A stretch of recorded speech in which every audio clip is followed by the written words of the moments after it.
But I'm not going to lose this. Oh, shit, we're gonna have some DBZ fight.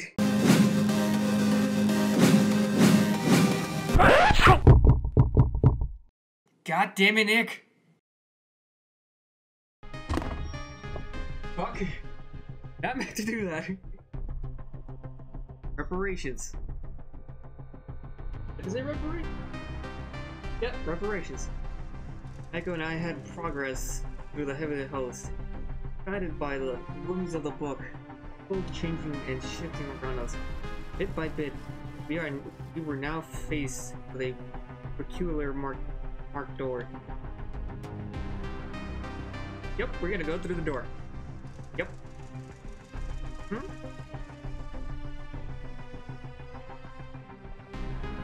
We're back to the freaking apartments. Way too quiet right now. Maybe I should take this opportunity to ask a few questions. Echo, Ms.Kuon is your sister, right? That's right. The heavenly host survivors really don't know her very well. Like, we have no memory of her.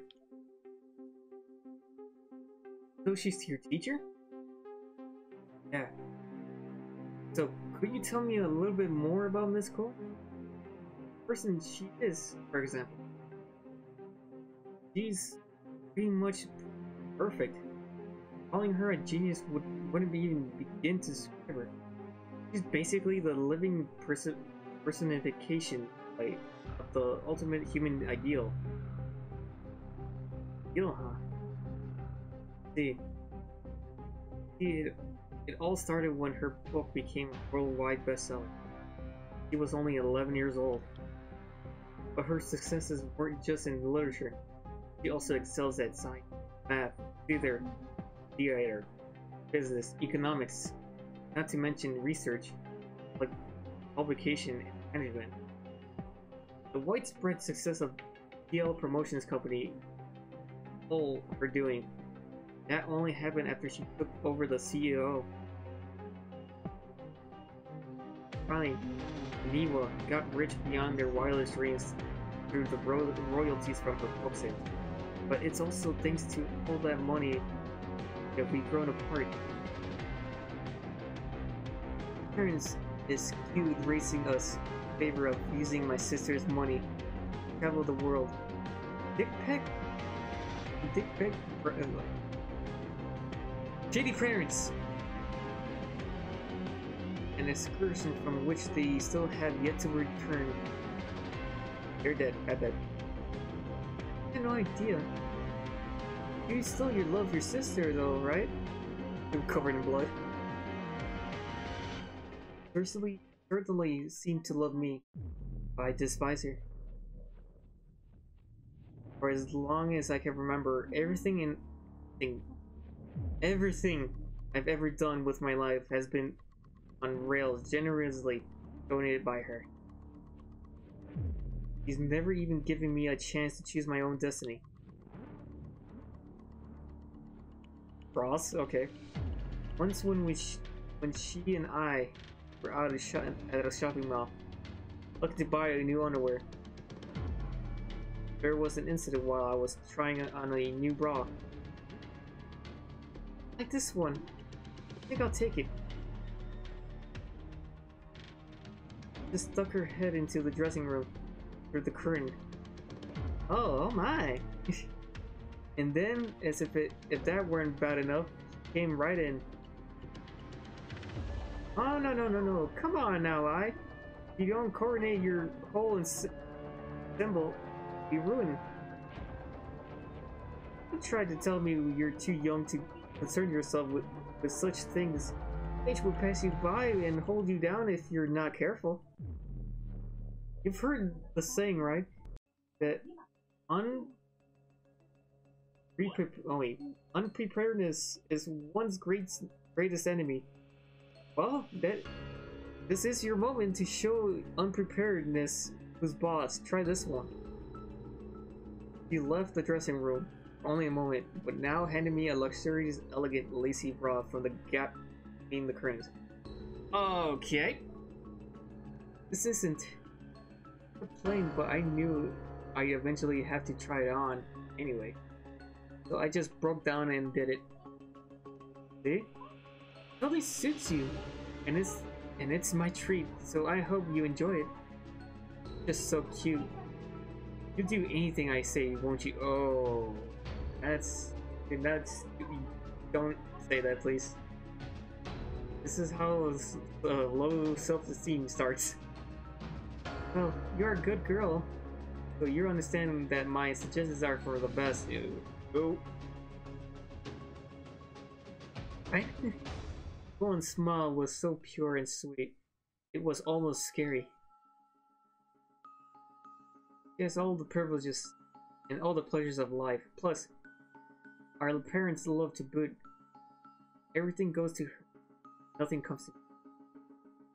She had me in a pretty dark place for a while. In fact, right when the things were looking their darkest, I came to discover the existence of spirit items. And I was instantly hooked. One thing led to another, and before I knew it, I'd become a certifiable occult. I can't even imagine how excited I was. I learned that I had a spiritual power my sister didn't. This is my world. It's a source of strength that I came on fair and square. My spirit item at auction sales hit some pretty extravagant numbers, too, which certainly helped. But then she did it again. She managed to get a foothold in the field too, and instantly became a bigger name than I was. That really pisses me off. I had no idea. She certainly does seem larger than life. Well, you know, in all honesty, I don't really know her all that well myself. Righteousness taken to extremes from a form of evil all its own.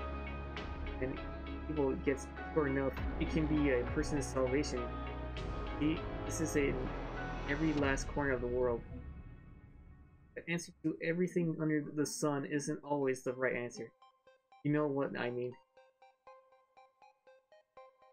Oh, okay, we're... Save?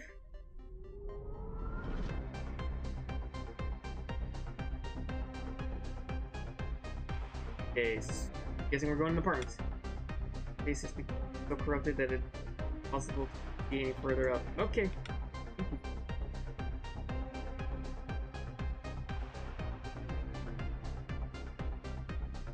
Okay, why is there another safe over here? There was one outside.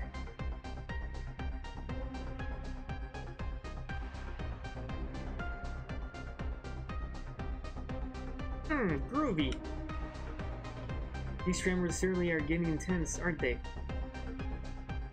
Oh, I just noticed the fucking eye. The skull is slowly starting to break down. I think it's the southern pillar. Has awakened. Who's there? It's me, the book. Book of Shadows is talking. Anna has awakened. Anna, be the core? The soul of the witches? Since our approach, Pillar 2 reacts to the Nirvana. Hiroyuki? Or Hiroyuki? Am I saying it right?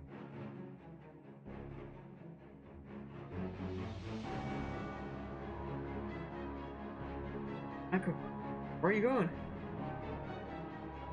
This sensation, I recognize it. Okay, this sensation, recognize it. There you go. Yep! There you go! Inumaru Zinuyasha. Oh, Jesus Christ. Right. Haruyuki! Is it really you? Haruyuki? Goodness. I thought I... And that's really painful. Richard Tetsaiga. Yamato had been completely overtaken by the darkening. Nature transformed him into a feral beast. His mouth was now split on both ends, giving him a disturbing, almost fox-like appearance. Doesn't look like there's markings. The speed of precision of key line right for Raiko's neck and bit deeply into it. What? With obvious intent to kill. Okay. Sorry. We're running away.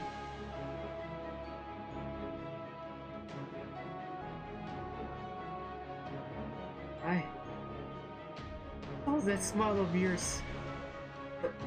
Go ahead. Tell me. Book, do your magic! I caught to the two figures, where I found one seemingly trying to eat the other. I'll save you. Ayumi, don't.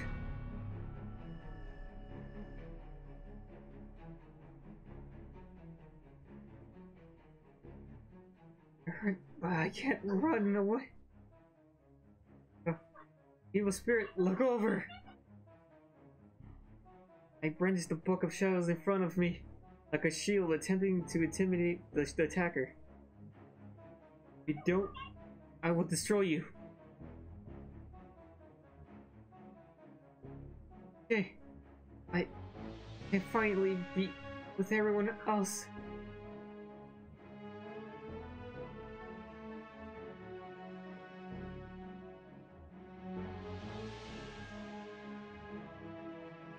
What was that? Oh shit. Out of the blue, a girl I'd never seen before now stood in the creature's path. She was wearing a uniquely designed green pins in her hair. Looking more closely, her body had a slight sheen to it, and it was partially translucent. Stupid dog. What do you think you're doing?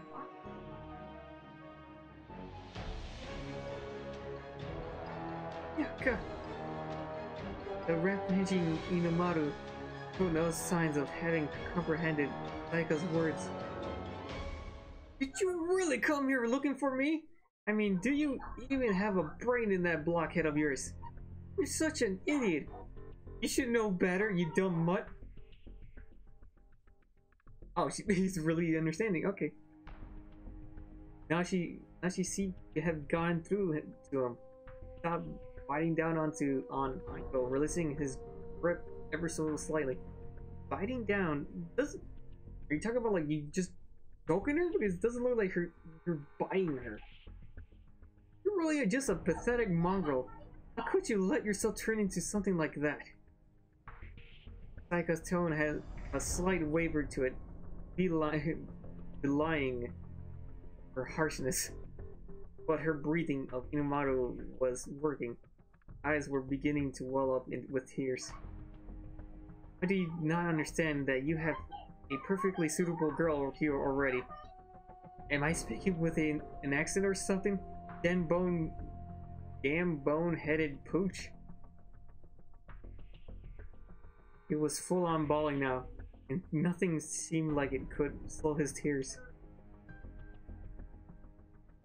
You're just a dumbass. This is no one's fault, you know.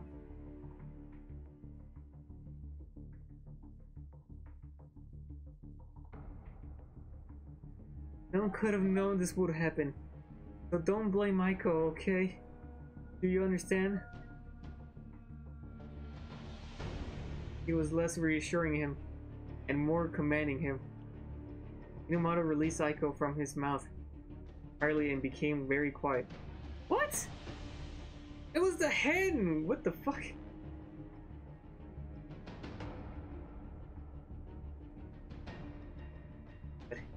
Good boy, Inamaru. And take this doll with me. But whenever your time comes to close, let's all meet up again, okay? Aiko's face was as glazed over with tears as Inamaru nodded, unable to even raise her head.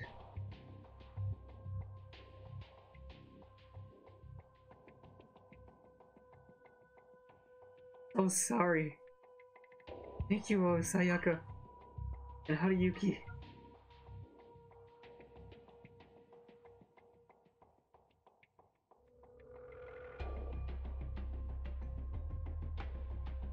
Now my planning needs me. Oh! Okay. With one final soft, clear flash of light, Saiga and Inamata both dissipated into the air and were gone from sight. Echo. So Inamata was dead! I guess when you darkened, you did. I thought that was like, you just gotta return to normal, but no. Sorry. That was very unlike me.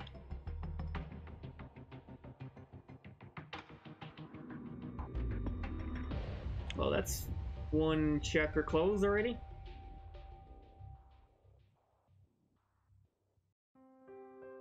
And now we deal with eyeballs and everything else, and shit and earthquakes. The sound of a monstrous explosion rang out, accompanied by a violent quake that rocked that very foundation of the school.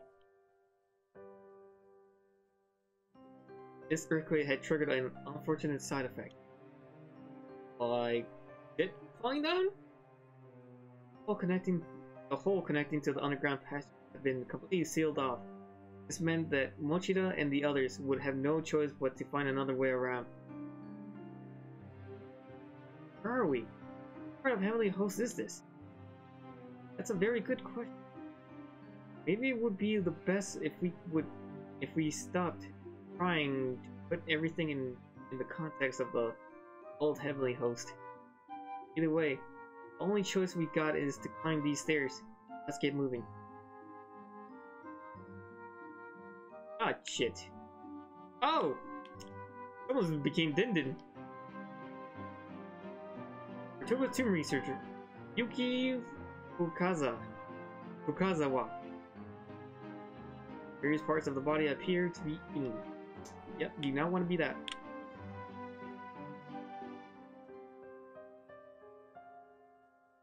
Managed to escape through the hole before it collapsed. Went our way through numerous passages, finally arriving at the base of the enormous bell tower.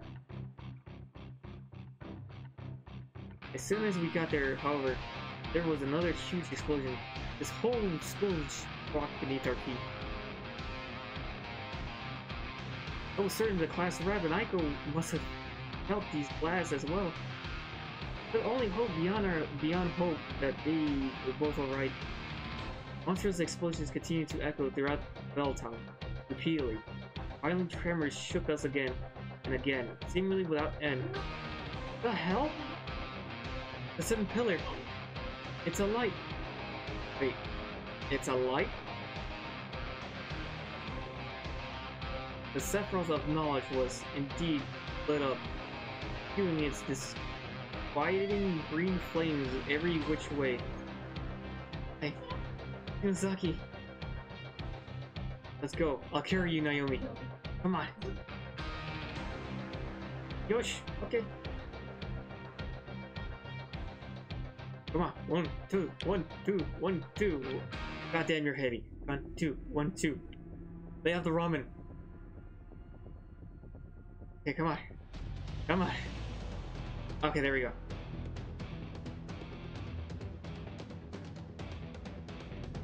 Okay, I guess Sam transfers to everyone else. Really hoping it does. Which. Damn. Okay. Come on.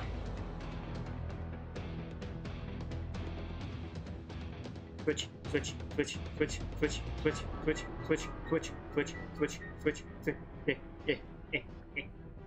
That worked.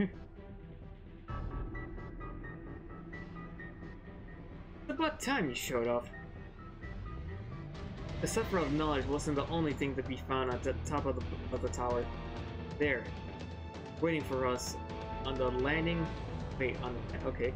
Was Magari Mizuki, holding Satsuki Mizuhara by the neck. You look like Satsuki, who tumbled to the ground like a ragdoll. Satsuki! She's alive. But only just. That's why I brought her along. Aiko, Ayumi, I've gone ahead to the core of the Nirvana. What?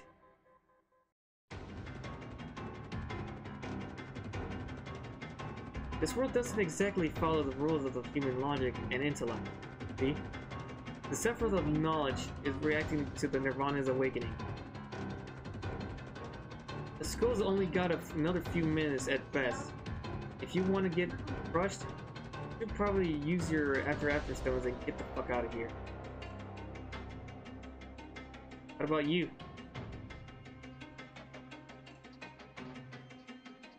Thought she broke mine. Ayumi flashed a bitter smile and showed up the rubble that was once a pair of Everlasting stones. She seemed almost proud of what she'd been through. Okay, why? Ms.Kuon then produced her custom-made PL production stones, which had also been which had also seen better days. They were full of cracks, with a strange blue gas seeping out of here and there. I'm guessing that's the magic. That's the spiritual power that actually you need to get the out. Same here. I'm afraid rather than gaining spiritual energy, mine are losing it as we speak. Serious? Go on.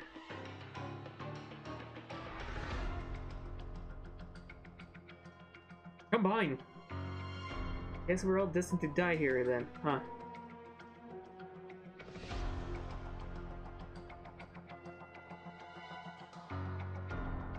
Success. I wonder if Walter was worried about me. Agadi scratched her head and looked all the world. Like she regained herself to her fate. It was a sight entirely unlike her.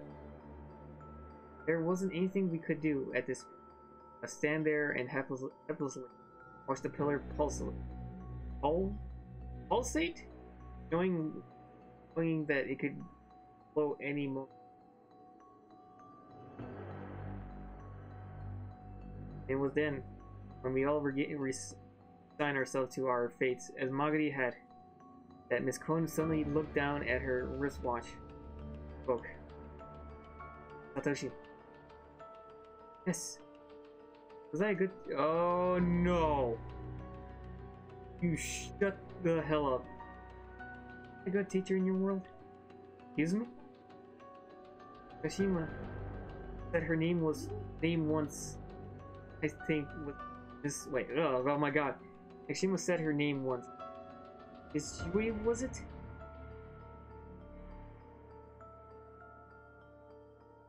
What? What do you know about our world? He still mentioned this before, didn't he? About how you can tell a lot from the color of a person's aura. I could tell right away that you were from another time, different past. Oh, Izui was funny, fine, kind of a ditz. The best teacher we ever had, really. But in a lot of ways, you're exactly the same as her. Fun, you're kind of fun. I mean, you're kind, fun. Love you too, Ms.Kuon. I'm still straddling step back and could barely form a coherent sentence. But I somehow knew, if I were ever to say it, that now would be the time. Thank you. Ms.Kuon smiled brightly. I have a lot of regrets, but what you said just now makes them all seem insignificant. So, words are my saving grace. Even a self-proclaimed genius like you can get all sentimental from time to time, huh? I can make fast calculations. I know a whole storehouse of information, but that just means I have an abnormal brain. There's certainly nothing genius about it. Are you so fascinated, for example, by someone who's able to see precisely how much time she has left in this six? On turn her wristwatch, so everyone could see. Then counter display number 300, and it was counting down second by second. Don't tell me that's your life force. And watch. It's my life clock. I don't want to waste a single second I had, you see. Life clock, a device capable of reading and displaying one's own lifespan. Ordinarily, I wouldn't put any stock in the accuracy of such ridiculous sounding contraption. But this was Ms.Kuon. We were talking about. Thinking back to everything she accomplished in a short time to her, and all the technology she devised through PL. Couldn't help but believe every word she said. No matter how preposterous those words may have been, nor how much I wish them to be fabrications. You shared your abilities with the world simply because people demanded it. And oh my god, and in doing so, saved years of your life. I heard your body had aged up to about 90, and you were close to the end. Guess I heard right. Doesn't look like a body of 90. Go and smile and slowly walk over to the pillar. Go and destroy the pillar. Everyone stand back. She had the other baby tooth from Sachi in her other. Oh my god. She had the other baby tooth from Sachi in her hand. This child's spirit energy, I can do it. According to my calculations, it will work. Come on. Always remember, life will go on, with or without me. No matter the hardships, don't ever give up. Come on. Stay safe, everyone. No. Oh! I screamed and I cried. I lashed out. It wasn't right. This shouldn't have been the end for her. Nagashima. The hot springs in Satoshi's house can heal the body and mind alike. I should take a dip with Yuka again sometime.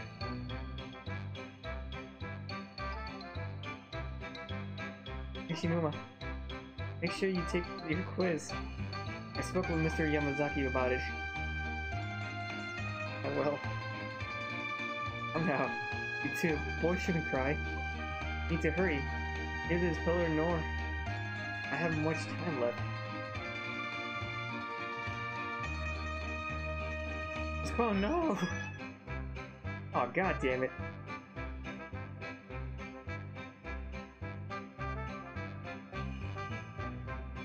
Still on Satoshi's back as he descended the stairs. I screamed. There had to be another way. There had to be. Agadi was the only one left who hadn't said anything. I won't forget you. There aren't many geniuses like you in this world. And the Martuvos will withdraw from spiritual medicine. You have my word. I trust you. Trust you'll keep it. Also, I'll look after Aiko.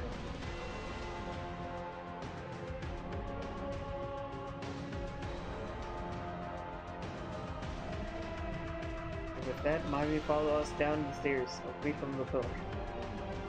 If Ms.Kuon hadn't confirmed that we were all out of range, she pressed her hand and Sachi's tooth upon the monolith. God damn, how close is that monolith is to her? She suddenly began to breathe heavier as if she were running out of air. Oh, yep. Dying. Her years were physically catching up to her. All at once, she began to feel as old as her body appeared. Looked down at her watch. There were only 20 seconds left.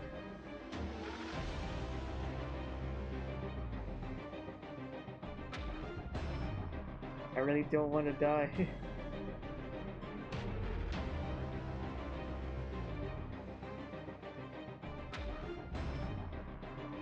Fucking sad.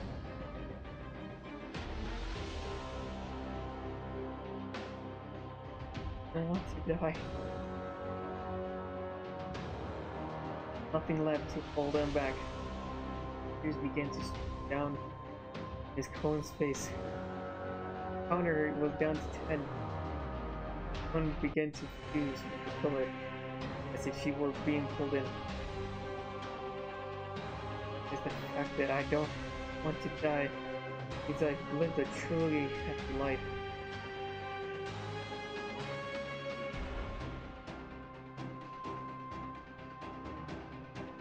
The portions of the bell tower lit up with a blinding flash and exploded with tremendous force. The entire school shook harder than ever. Each was blown clean off the stairs and knocked unconscious in the process. The heavy hose blew out, leaving an enormous crater in its wake. Dimensions of empty expanse and bright and white. A world without a single sound. There I stood dumbfounded. Where am I? On this stick.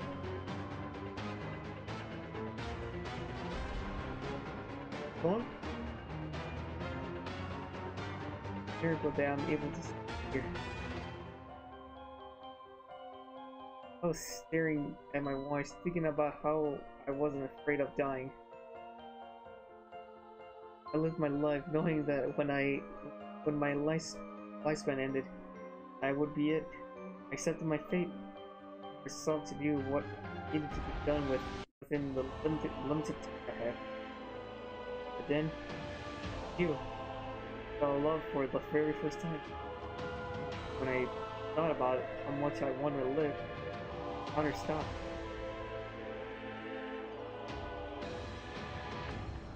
Love truly is many splendored. Oh, many splendored. Even though you came from a different world and probably don't even remember the day we met, you're still connected.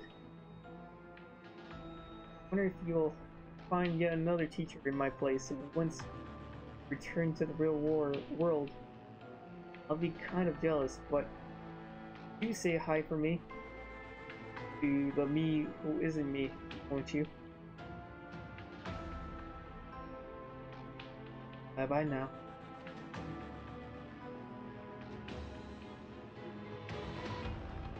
Ugh.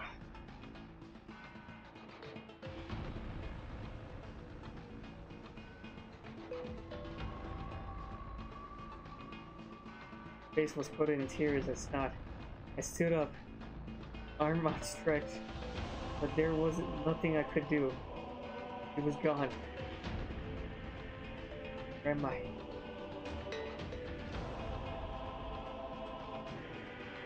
God damn the fails.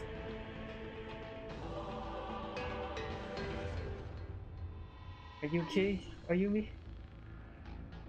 Yeah. But that earthquake was incredible. Come on, we have to hurry.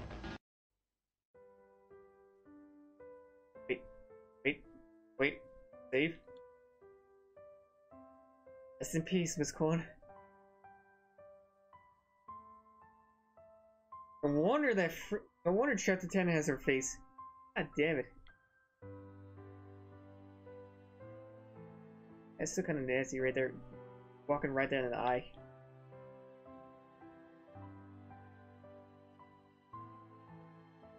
Okay! And face on the right. Fortuitous tumor researcher. Keiichi Aoki. First off from a lightning strike. What? Fuck you right there in the corner. Right in the window. No. Right? Hi. Hi. Hi. No, stop doing that. And goddamn it. I swear one of those mouths just opened, I'll be freaking the fuck out.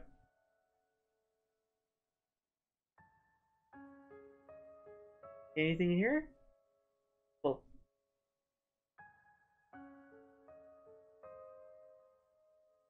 Like something shiny? Anything? No? Wait, hold on. I was lucky that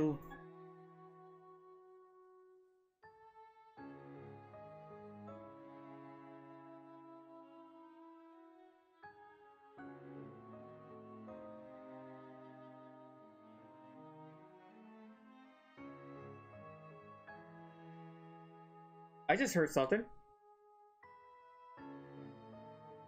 Okay, they have all of them. Yep. I really hope that's it. Really hope that's it.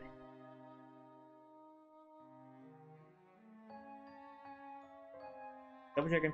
Double checking. Nope. Nope.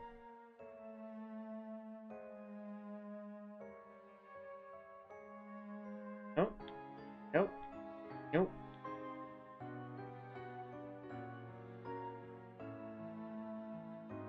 Alright. Good to go. Got those fucking documents.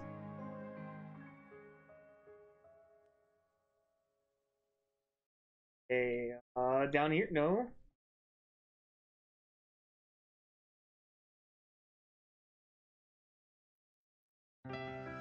That is still creepy. Wait, did I keep it there that way? Okay, not maybe no.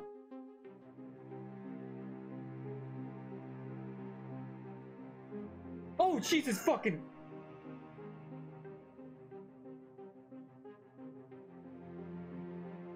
The fuck!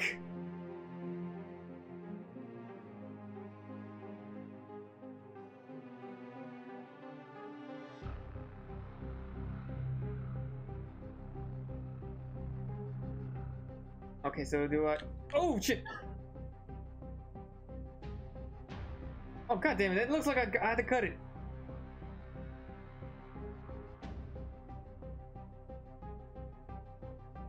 Oh god damn it! Fuck off! Oh god!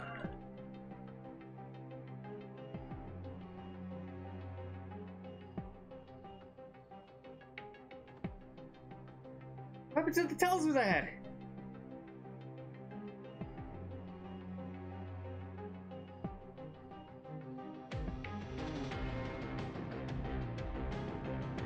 God damn it!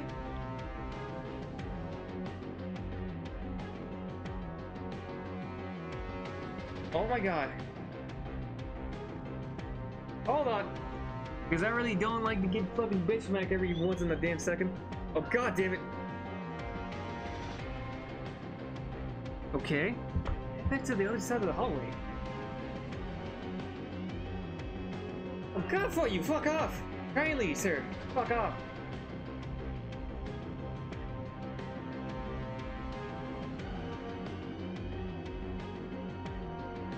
I wasn't supposed to do that, right? But you... God damn it!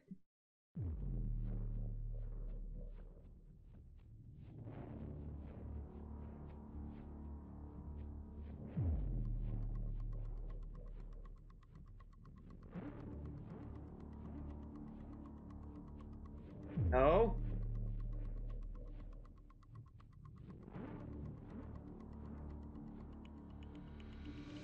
Ah.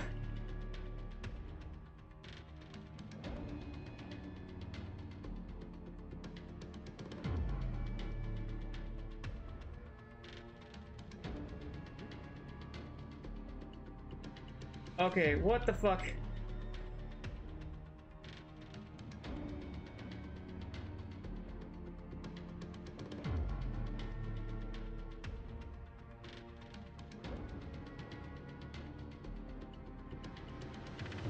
Tells me to go to the other fucking side of the hallway.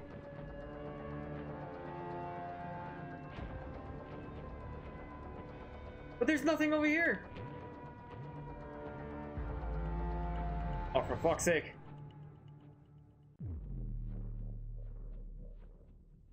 Oh my god, there's two of you! Fuck you!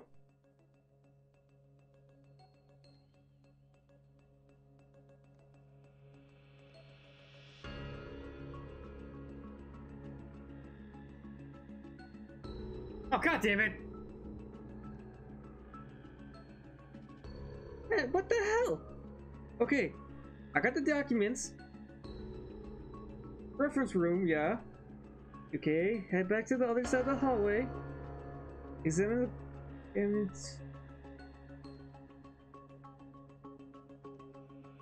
Did I skip something? God damn it. So, there was... something in the mailbox. Yup.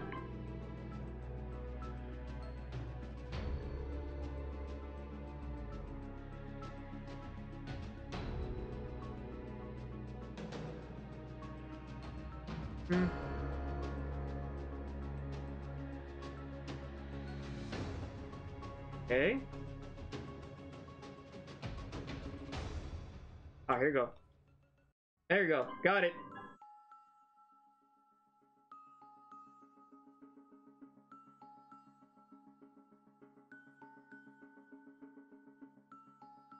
I just get the fucking paper.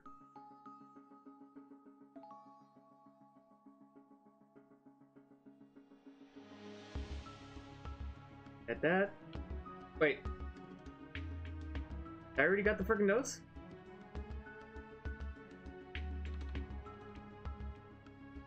Okay, Soldier 1. The soldier bore witness to the slaughter and came to the port. The witch on the skewer died with naught but hate in her heart. Others peer upon thy kin, hug them tight to hide their probable acts. Okay. The Lord says thou shalt rebuke this massacre and meet hatred with reason. Thou canst guard against the pike, merely smile when others look upon you. Okay. Where do I look the glass here?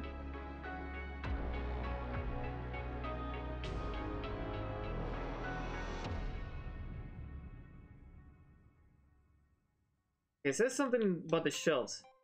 Shelves. No. No.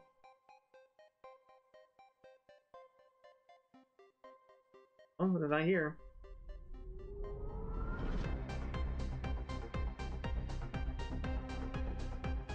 No. No. No. And no. Fuck! I found out what it says! Oh. Baka. I'm a baka. Where's the poster at? Where's the poster? Thank you for killing me. I'm gonna die now. Goodbye. Be gone, bitch! Thinking quickly, I slapped the spirit with my talisman. You had the fucking book!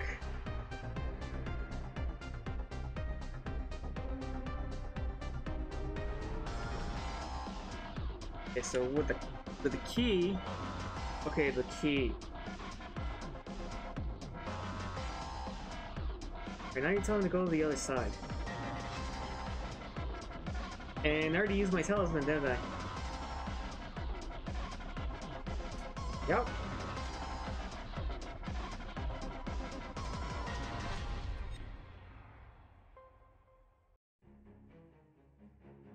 And here's some bullshit.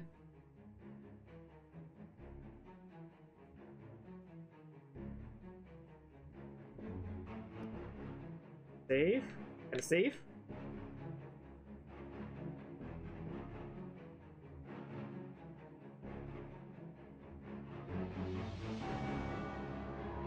Go over here.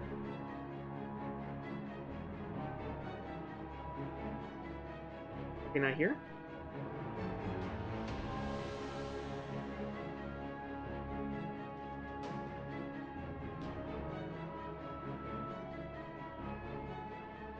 Hmm.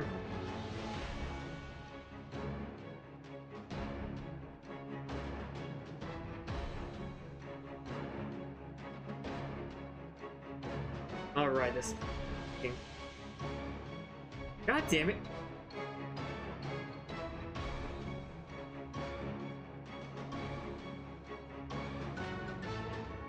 Nope.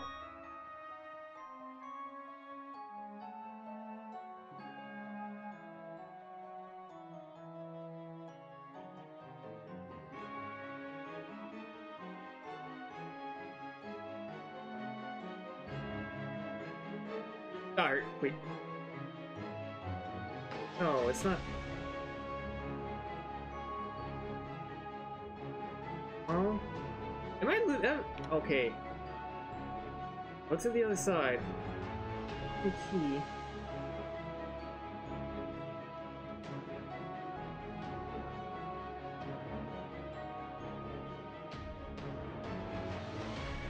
And use that. What the crap? I'm in the 3rd floor. I see no fucking shelf. Cabinet.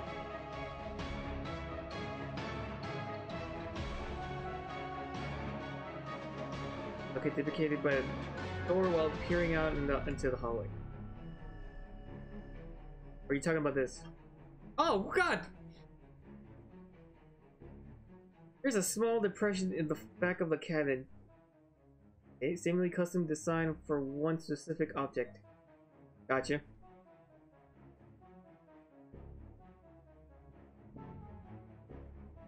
Suddenly the lower cross the way seemed to have a different air about it. An entirely more menacing presence again. Ah, great!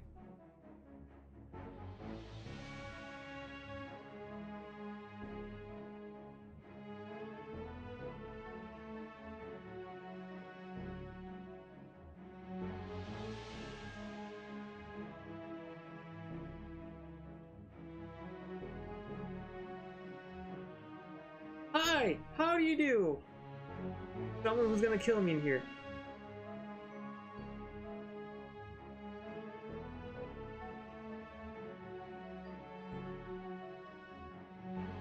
Okay.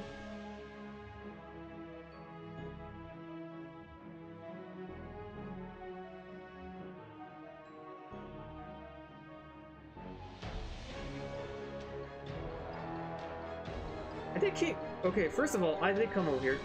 What the fuck?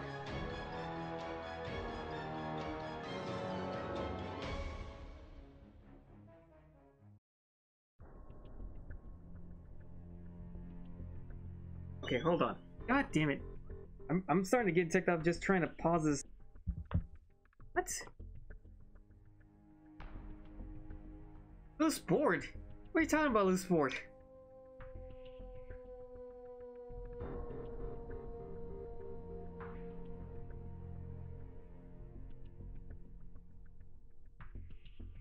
Okay, I did this. Examine the ball. Go to the other side of the hallway.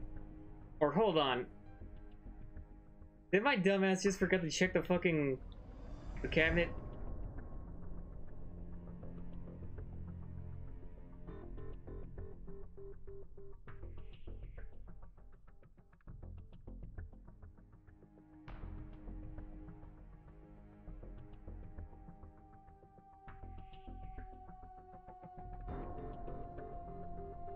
Uh,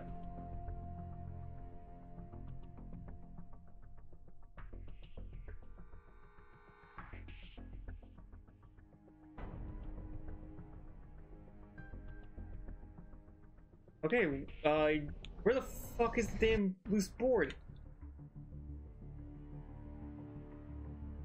Son of a bitch, the one place I haven't gone through, which I thought I was gonna kill myself.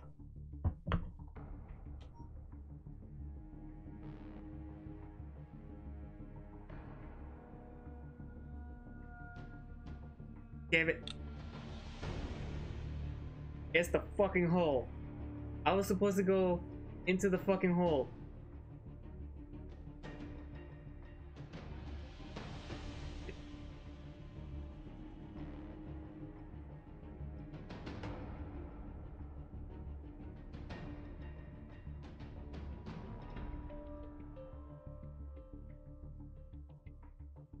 There we go, progress. Yes, go in. Last time I went in the hole, I got friggin' stabbed to death. Oh, thank you, gimme. Thing around here that I should be aware of? No? Fucking dog that almost bit my damn arm off?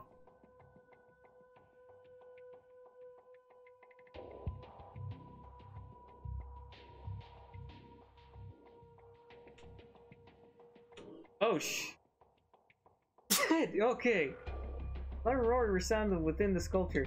Yeah, need to get the fuck out.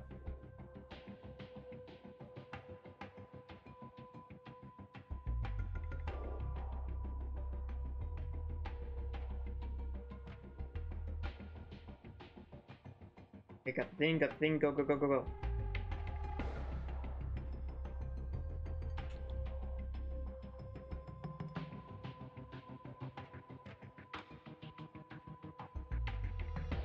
Gonna save this for I don't have to redo all that crap.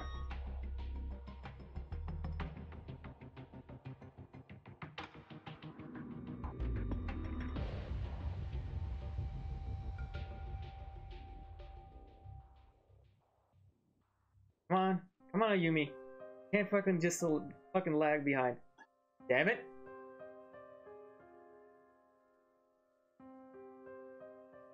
There we go. Oh, hi. And I'm just gonna say, fuck you.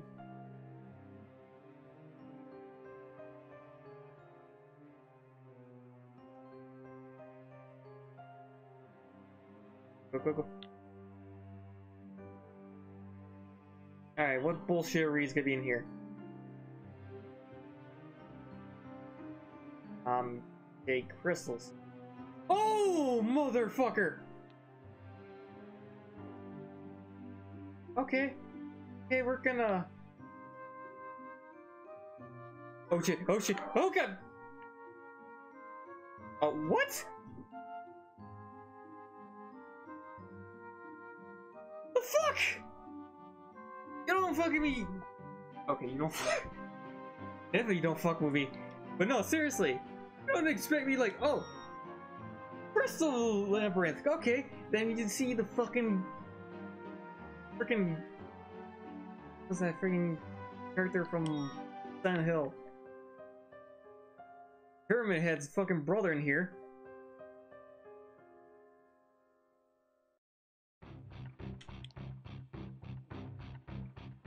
You don't do that shit.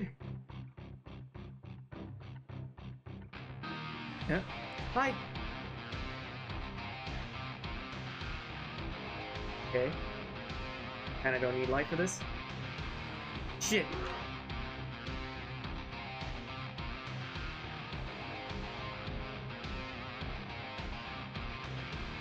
Okay, good, good. Fuck off. Kindly fuck off.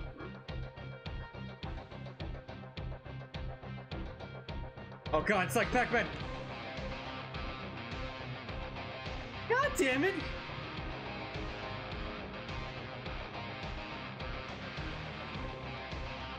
Okay, I need to figure a way to fucking outsmart these bastards.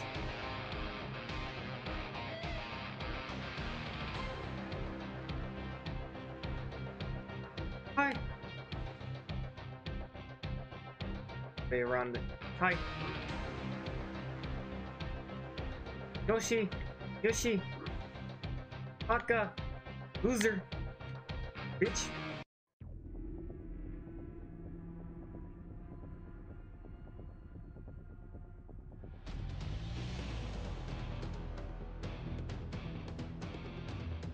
Ah!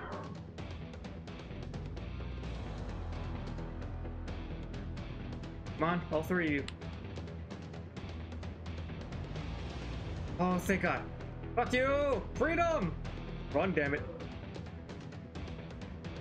Oh, thank God.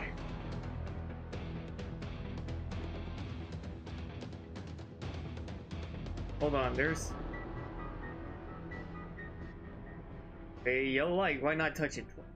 There's a student ID name tag, a line on the ground. Mage's Guild Master. Wait.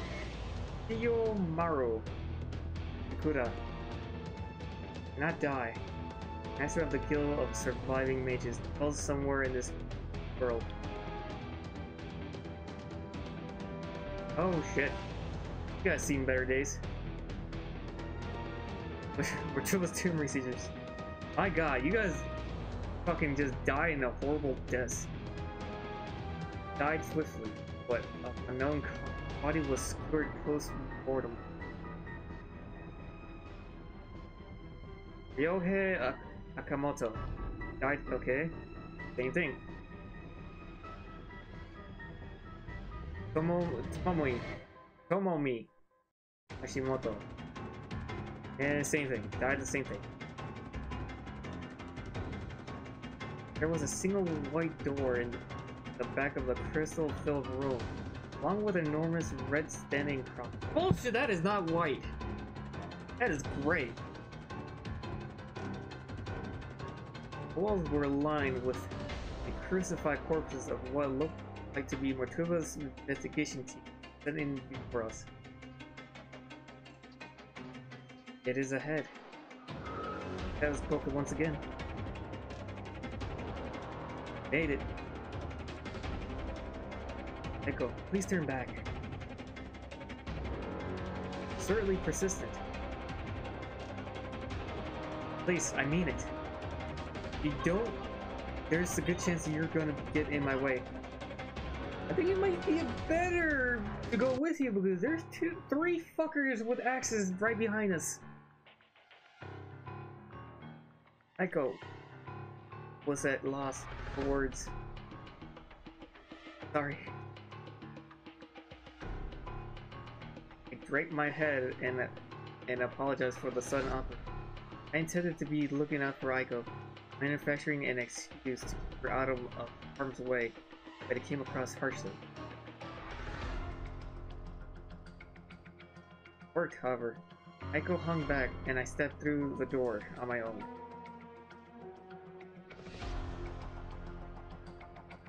I don't know why, but I just heard the... Oh my god, fucking Goosebumps theme song. Inside was another realm entirely, one in which heaven and earth alike sat in ruins. The sky was a twisted coil of red and black. The ground, or what was left of it, was a little bit more than a black mass. The floorboards from the school stretched before me, converging at the shining staircase leading up to the unknown. And high above all else loomed an this object shining brightest of all. Is that the Nirvana? Shinosake! Oh wait. Dude, that looks... Oh, I think I should get fucking Aiko then. On another mass of floorboards below me were Kishinuma, Moshida, Nakashima, and Magari. Yuka and Satsuki were there too, though they were both clearly unconscious of. You guys! You alright, Shinosaki? What is it? What is that? Cracked a slight smile at Mochida's panicked reaction. Just stay alive, you guys. I'm gonna go sell things. Shinosaki, I'm not seriously planning on. So, only the bearer of the book can go ahead, huh? Don't you go dying on me.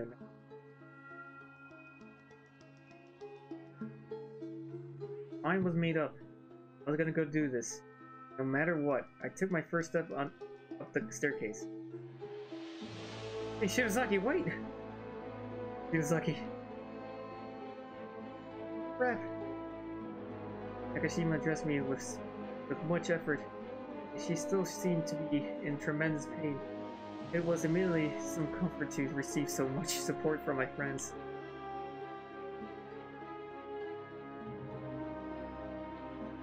Yane. Tears fade away behind me. Quite literally, Each one vanished as soon as I stepped off, act actively rejecting the notion that anyone but the bearer of the book could be. Continued climbing until I hit the top, which led me right at the foot of a shining object in the sky. Where? From here on, oh my god. From here on, up is, or down. The last of the footsteps disappeared, leaving me and floating in the midair. I clasped my arms around the book of shadows. Compose yourself. Regain your balance. Oh yeah, you know how to fly. Okay.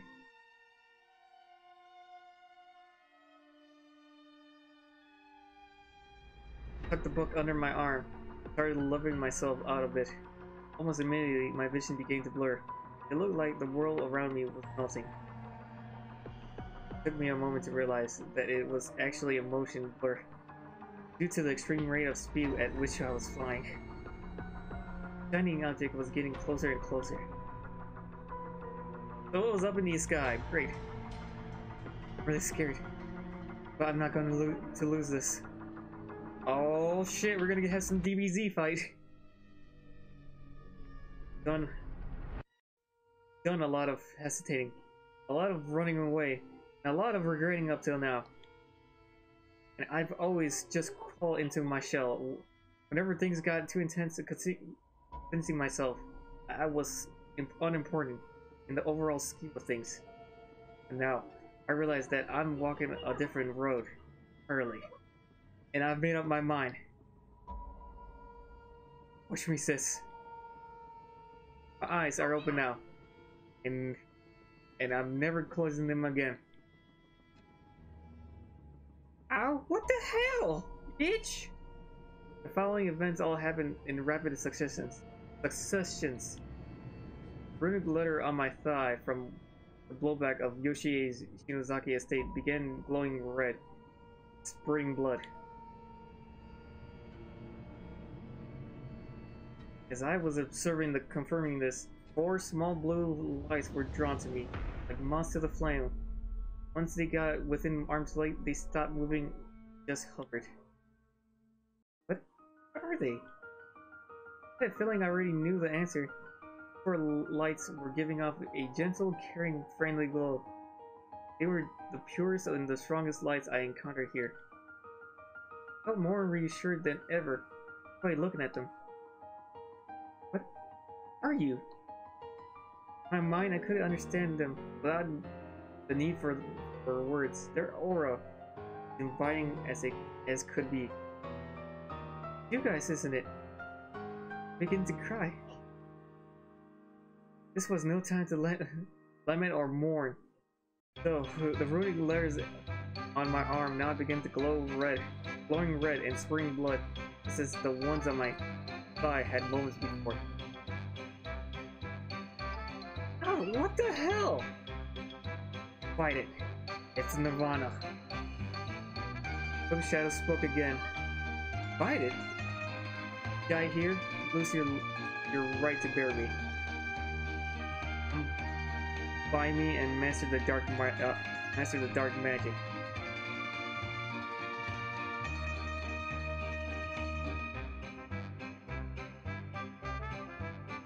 Okay, when Nirvana address you in the Furtak, may answer back by pressing the quick time buttons. You use the layering of your own vacation. Oh, okay, I will need a cheat sheet. Excuse me, sorry, need to cheat.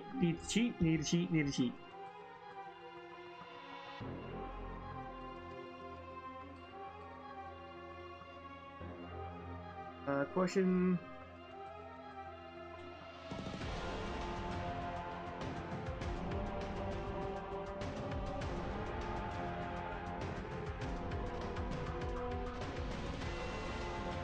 Okay, oh, my bad. There we go.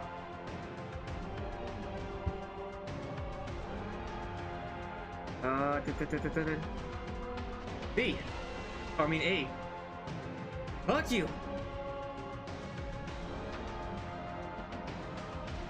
Fuck you with key blast, bitch!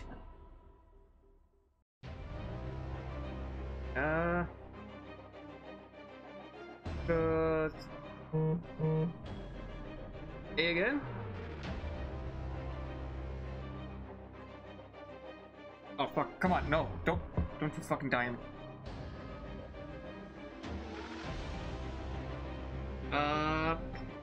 No! Fuck!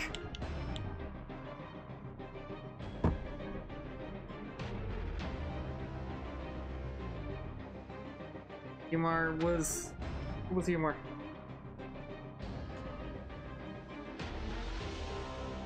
How long is this fight?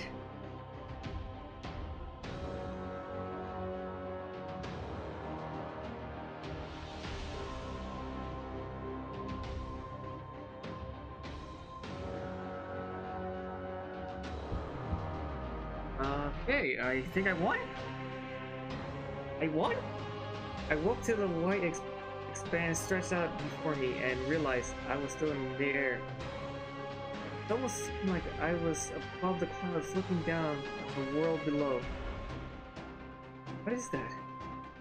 Finally, the light of the Book of Shadows faded, its power spent. Ow! I immediately lost my balance and fell through the sea of the clouds, landing with a thump. Ass. Oh, hi, girl, woman, or... For me, I saw a young blonde girl, okay, sitting in the nude. The entire area was so blindly bright, though, that I couldn't make out who she was. The clouds clung to the ground, even here, giving my surroundings their unearthly glow, pure white, as if this were the aftermath of the blizzard. I couldn't make out I could make out a new details the longer I focused. Now I noticed that the girl before me had almost translucent blue eyes with no eyebrows. She was gazing fixedly at me. Oh, you're right, no eyebrows. I could only think of this being as someone who existed beyond all human knowledge. You, the Willow Nirvana? I addressed her with a fearful break in my voice, but she just continued staring at me. Total silence. Return to this book. I erased the Book of Shadows, but the girl's expression did not change. As a descendant of one of the who summoned you initially, I'd like to apologize. You were just sleeping, weren't you? Hopper, Bus, Intelligere, Post-test? The girl spoke, but I couldn't understand what she was saying. Wonder what language is that? Dulcium, Vipe, Eret, Inflamme, Infernalis, Sant Omnia, Viscera, Ejus, Confegatur. You not? The girl stood and began approaching me. I tried to take a step back, but I tripped and fell. This is when I first noticed my surroundings.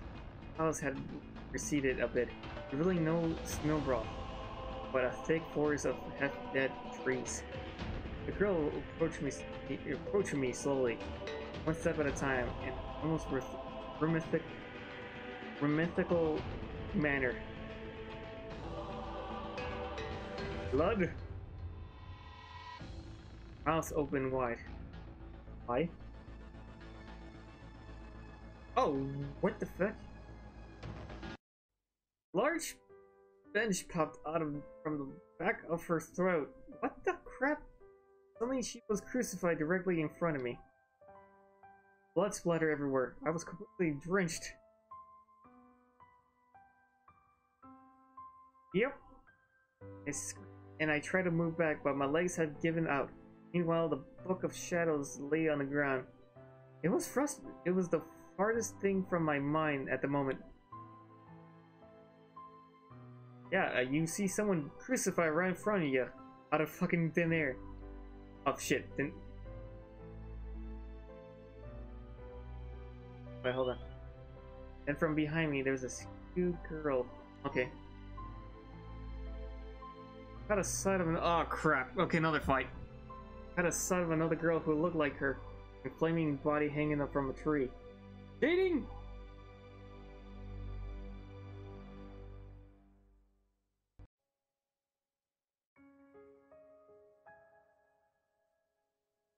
It swung very slightly in place, creaking and groaning with each revolution.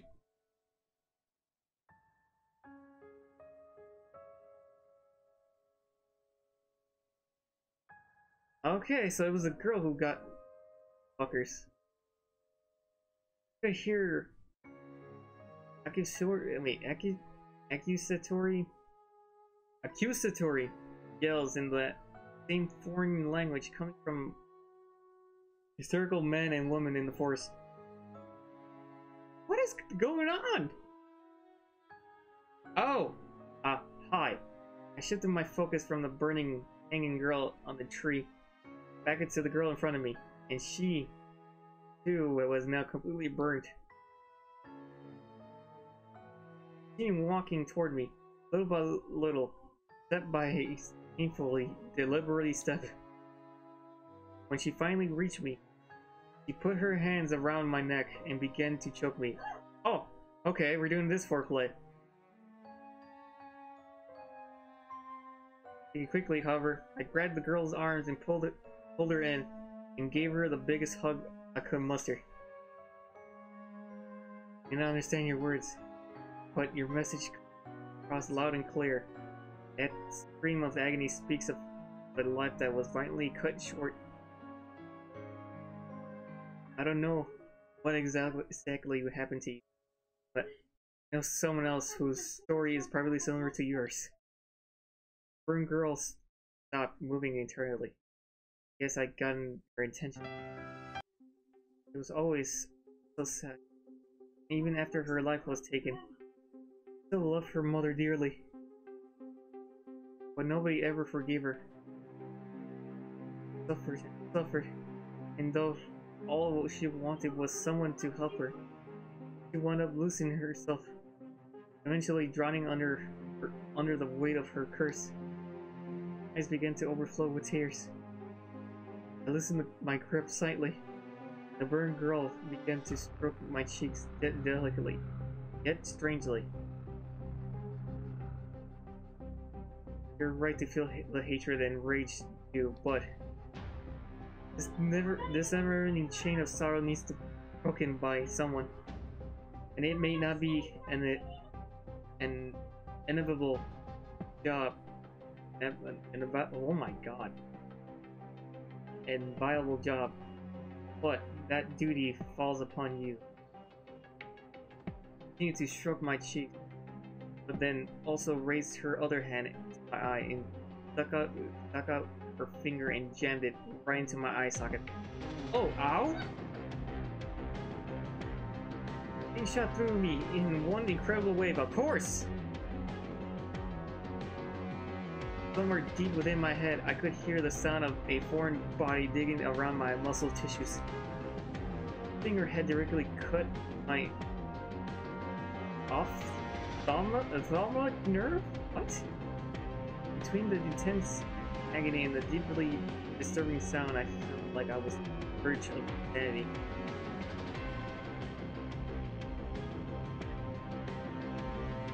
Must be the same pain the girl is feeling. I can't understand what she's went through. I'll never understand her. Won't run away. That is a fucked way to show your pain. I decided I allowed my body to give in. The convulsive that I had begun racking it. Was trying not to consciously focus on the pain, instead focusing on the girl.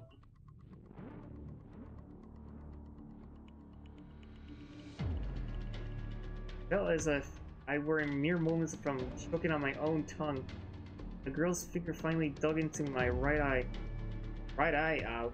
of its socket completely. Oh my god. Words could not describe the extreme pain.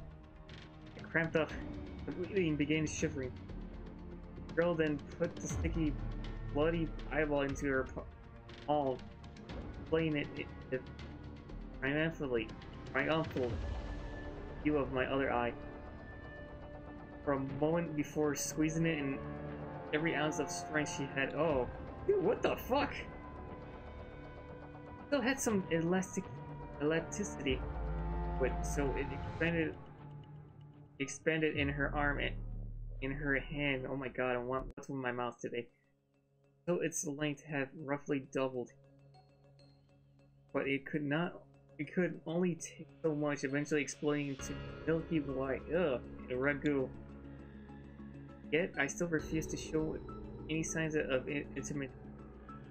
I did not react. Waited until the girl's eyes met mine, then flashed her soft smile. Looked genuinely puzzled. Then she threw herself at me, and our lips met. Okay.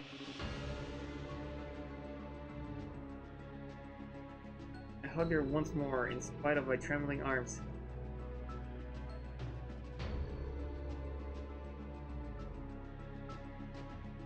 Okay, so we're not fighting. Shockwaves shook the air, transforming into the light, gathering around me. Please no. Saki! I could hear Shinuma, the others yelling out in shock, having witnessed everything from the bottom of the stairs.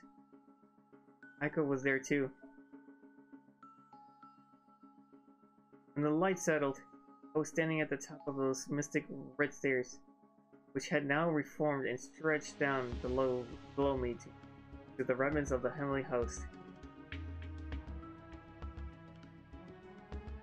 I held my bored out right eye socket in my right hand, and the Book of Shadows in my left.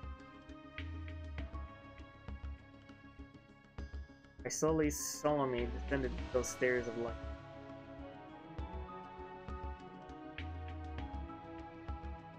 Guys, I'm on the ground. Oh god, I'm gonna sleep. Saki, you okay? You're missing your right eye. Oh shit. Let's rip! Now we're matching! Saki, your eye. Yeah, I know. Injured. Alright. Small price to pay for helping the girl to move on. Book of Shadows in my hand had white sheen to it now.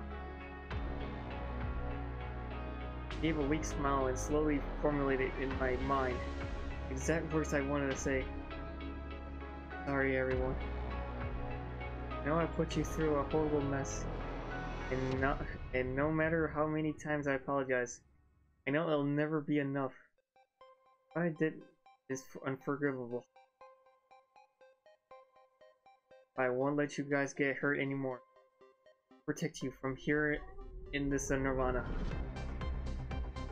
What are you saying? Something happened to you, Ozagi? This doesn't seem like you. Don't worry. Okay. Just for self to protect the life hold dear.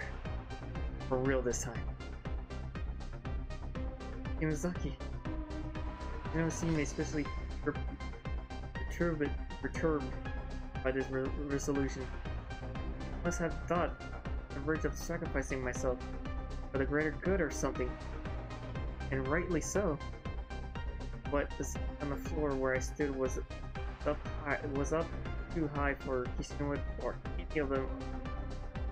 any of the others to reach me. He couldn't stop me, not anymore. Shinozaki. Descendant of the Shinozaki family too. But just like Sachiko, I'm going to swallow this nirvana and steal it away. Sachiko? Impossibly no. No! I'm too embarrassed to look at my friends in the eye while informing them of this. But knew I had to now. What the hell? But knew I had to now. It was my last chance. I looked up to them. Cheeks a little red. Guess this is goodbye. Giggle as playfully as I could. Enough with it. The bullshit. No. Enough with the bullshit. Yamasaki, you've been through enough already. Don't do this. Yuma was downright hysterical.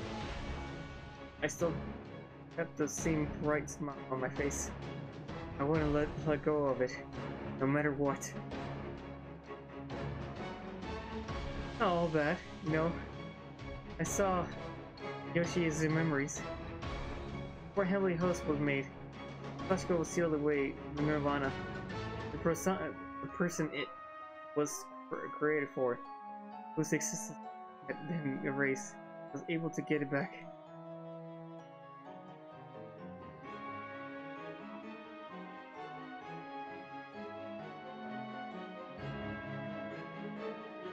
Existence, you mean? Be able to do the same for Shinohara, and Suzumoto and Morishige, and Ms. Yui. Be able to at least put everyone's memories of them back where they belong. Lucky. Happy. I'll have to say goodbye, but at least I'll still remain in everyone's thoughts. I'll still exist. That's a pretty good deal. The end. Yamasaki! Just much too sad of fate to be erased by the Nirvana. Shinohara, Suzumoto, Morishige, Ms. Yui. Is this really what you want? You need to stop thinking about other people. And start thinking about yourself for a damn change. My facade had finally cracked. A single tear rolled down my cheek. Then another and another. With impeccable timing, the Book of Shadows spoke, striking me while I was down. Unfortunately, there is no saving you. Controlling such dark magic requires full compensation. Spirit energy is no match for Sachiko's, so your very existence itself will be taken as me. What the hell? Those who come into direct contact with the Nirvana must accept the consequences of their actions. Those who alter the fabric of existence, doubly so. All memories of you will be forfeit. You will be remembered by none. Everything connected to your identity will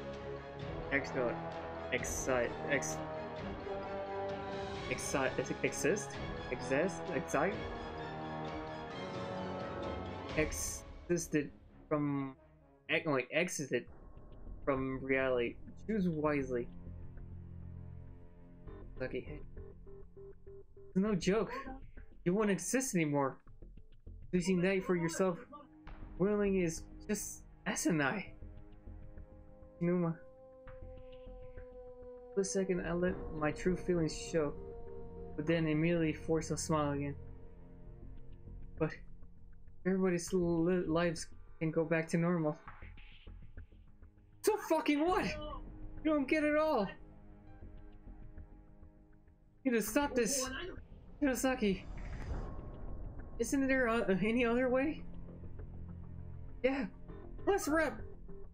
I don't want to lose you or anyone else. I'm through with people vanishing from my life. So please, just stop. Don't do this. Black magic does come with a price, but even I don't want a future without you. I absolutely cannot agree with this course of action. Thank you, all of you. Thank you all.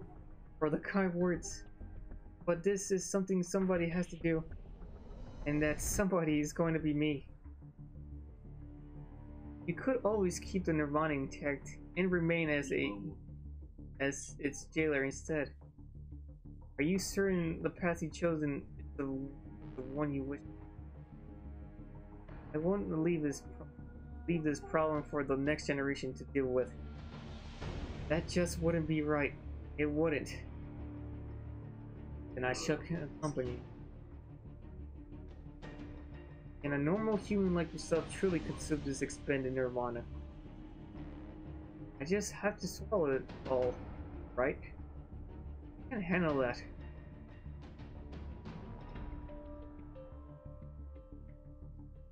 Need a piece of a flesh from the wall. Oh, heavenly host, fully prepared to illustrate this.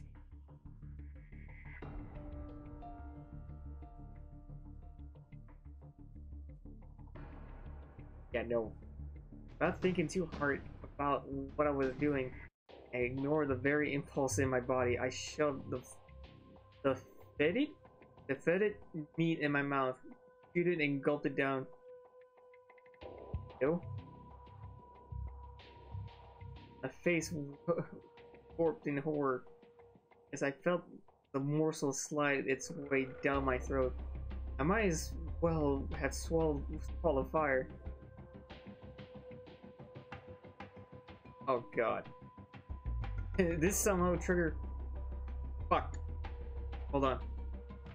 Somehow triggered my back to pop open slightly and begin to spurt blood. Oh!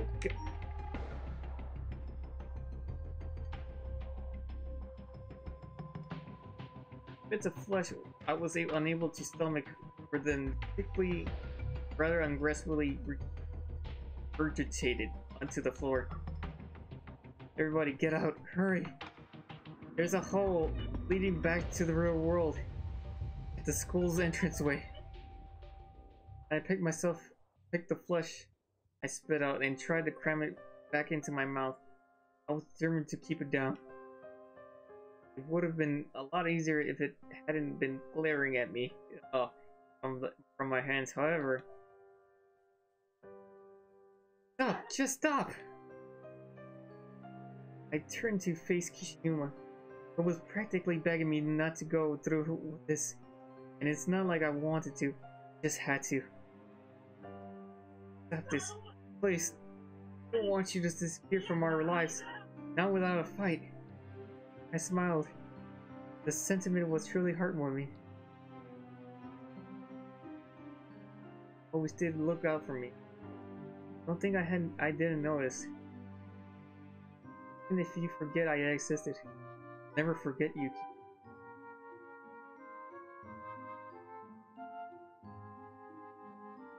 Your eyes swelled up with tears. You patted me on the head. Made me really happy. All again, even while tears were streaming down my face. Oh, you're saying that. Great. This time, after swallowing the wall meat, blood began spraying from my head. Yet finally, my actions seemed to be having an effect, as the wall in front of me began to fizzle away. A blood-red mist, ultimately vanishing from my eyes.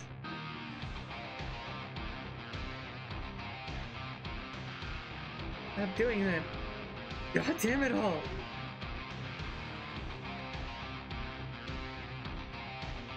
Yuma collapsed to his knees. Another shockwave rocked the whole of the dimension. Okay, it was enormous. That ceiling fell in and the nearby wall began to crack. Whatever rickety parts of the school were left had begun crumbling around us. Really something, Ayumi. Lucky. Get out of here. But we still can. Come on, get up. You want her death to be in vain? It's not like we can stop her. Either way, not from here. Let her do what she feels she has to do. What she has to. This is the successor of Sachiko's plotline. It's right. It's right. Oh my god! It's her right. Let's wrap. I'll never forget you, Yuzaki, no matter what. Brother, Satsuki, you're okay.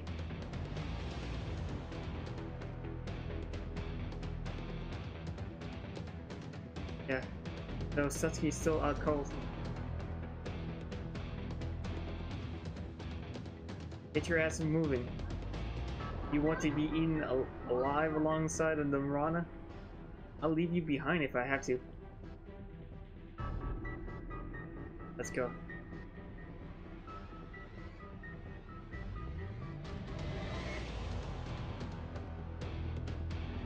Oh, some animation!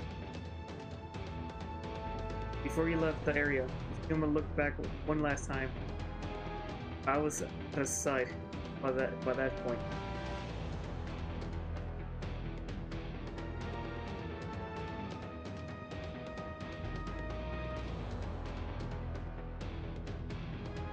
Run, motherfucker! Carefully but swiftly made our way through the rubble of the former bell tower. On the way, Yoshiki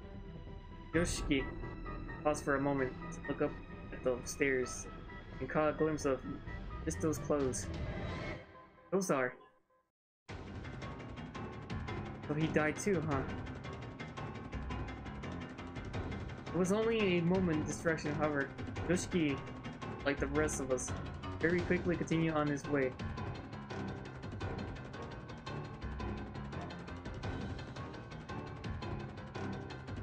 Oh, where the f— Get your ass up, Yuka! Hey brother, I'm scared. Don't give a fuck. Let's go. Just a little farther. We can make it. We have to hurry. Yoshiki got up to follow, but instead just stood there. He wouldn't take a single step. Shinuma, what's wrong? Ayumi, still on my back, saw Yoshiki motionless form and knew something wasn't quite right. Gee, just going to be erased from our own minds? Huh?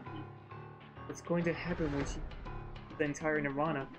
Will the world actually be able to go back to normal?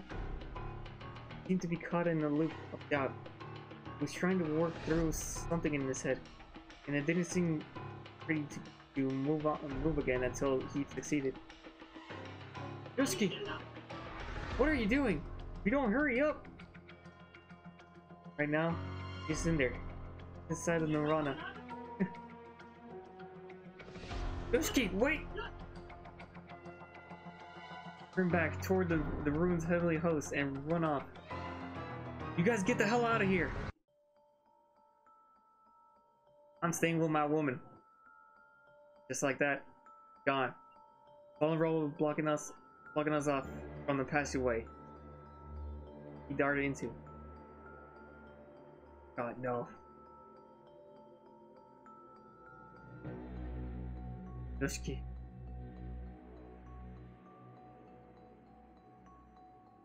Try as we might, there's no pursuing him.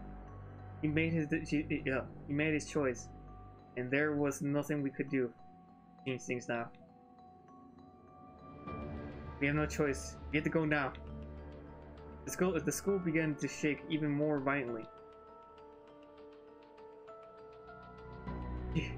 Shimazaki. Not only was it shaking, but creaking, groaning as well. The school was definitely not going to stay intact for much longer at all. The red and black sky began to get sucked into heavenly hosts like smoke into a dust fan. With a beautiful, clear night scenery of the real world peeking out from behind.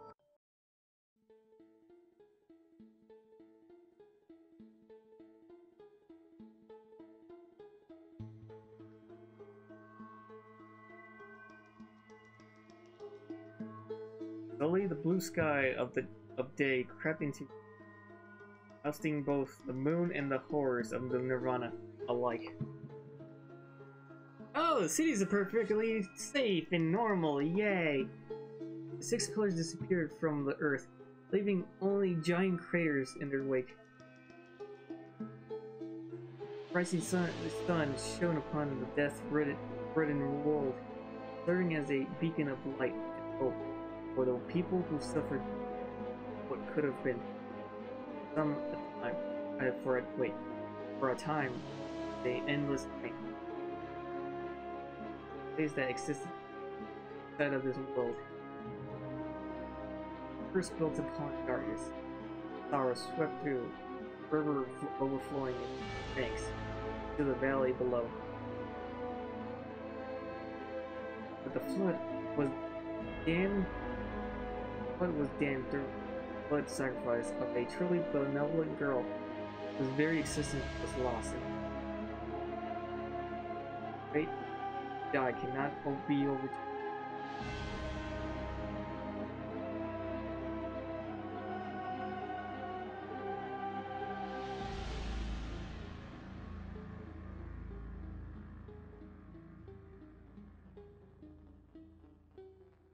Former existence of your sadly departed friend has been restored to this reality.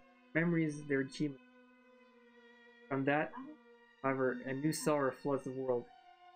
The healing process begins.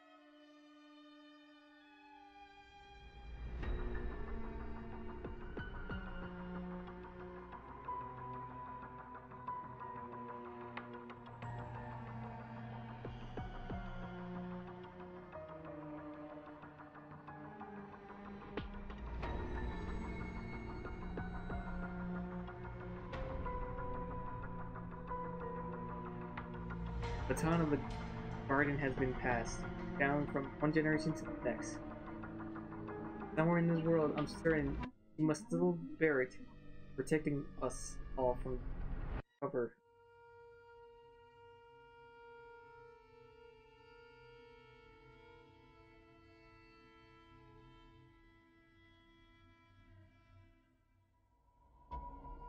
Been erased from our memories, however.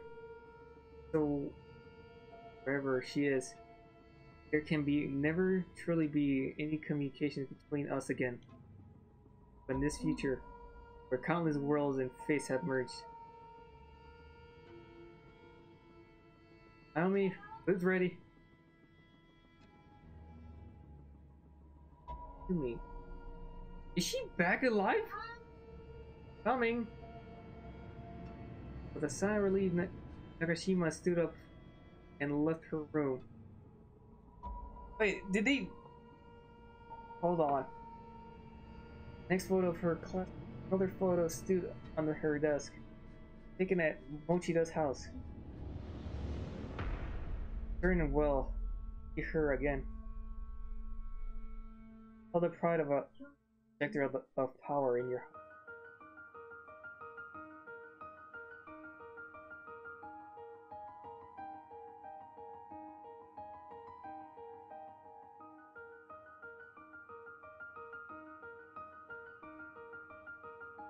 Well, shit.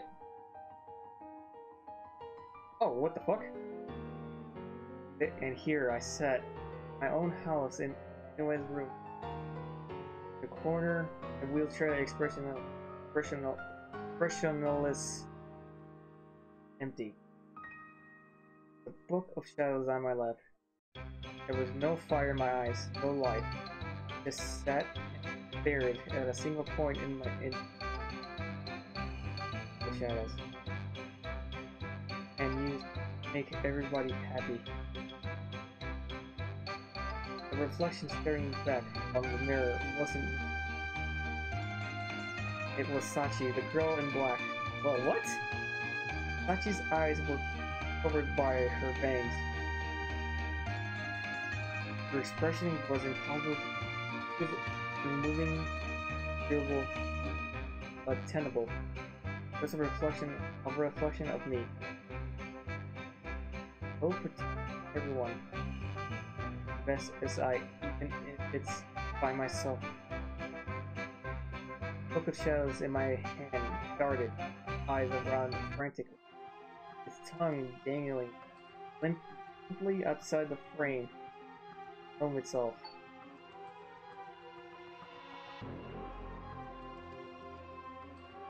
The house sat in, oh my god, this house sat in silence for a moment. And then the doorbell rang again. The reflection in the mirror was no longer Sachi. It was just Ayumi, just me. The Book of Shadows reverted to showing itself once more as plain, ordinary, entirely standard leather-bound book.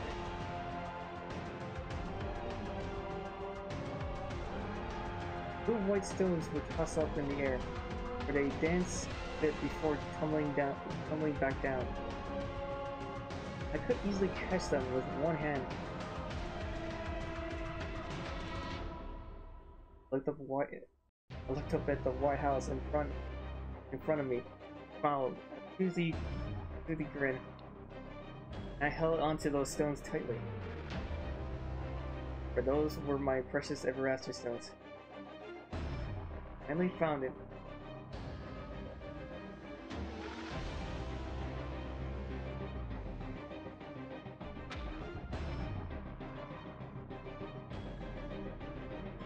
Oh, okay. So it is kind of like a happy ending.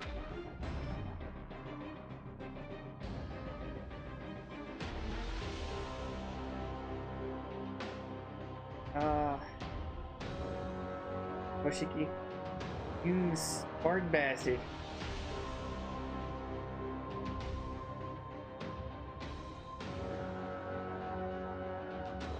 Oh, that was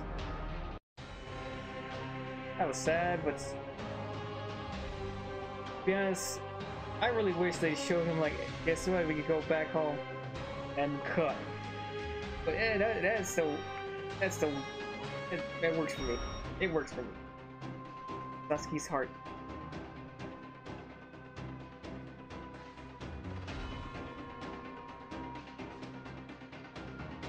I don't have any clear memories of my childhood. I do remember my parents being kind.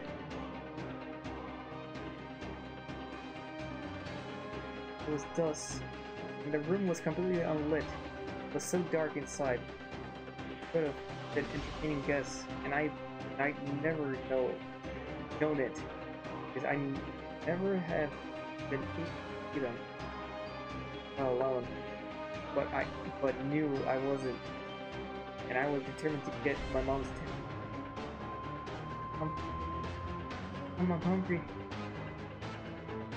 Assuming she hadn't moved since the sun had started setting, Mom was probably still sitting in our small kitchen table, leaning her elbows on it, cradling her forehead. This was the third time I informed her of my desire to eat. Finally, this time I could hear her start at the sound of my voice.